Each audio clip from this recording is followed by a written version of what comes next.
Hey team, nice to be with you today. Wanted to share a book. It's an awesome book. It's 7 Habits of Highly Effective People, and it's a bit of a classic, right? Many of us have read it and applied the principles, so if you have, then this is a refresher. If you've never read it, then this is a real short summary on habit number 1. So habit number 1 is be proactive. Proactivity is about making conscious choices based on values. So you're making intentional choices irrespective of the environment that's going on.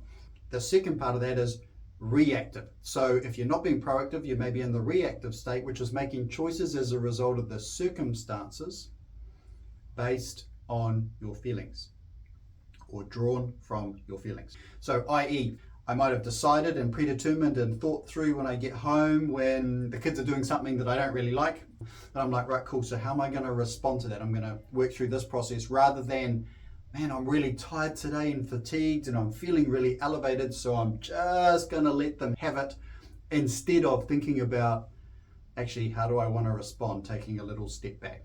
So proactive, reactive. He then gives a nice little piece in his book on this principle about circle of influence versus circle of concern. So you can see how that ties into being proactive, i.e. I'm focusing on the things I can do something about, not on the things that I have no influence on. Yeah. I add a little piece here. We regulate intentionally the stuff that we can't do anything about, our emotions around it, right? We process those out. So circle of influence, actually, here's the question and application of it. What can I do today, and the thing that's causing me the most grief, the most challenge that I really need to move the needle on, even if there's a whole lot of other noise and aspects around it, what is the one thing that I can take action on that's within my sphere of influence? Covey gives the promise.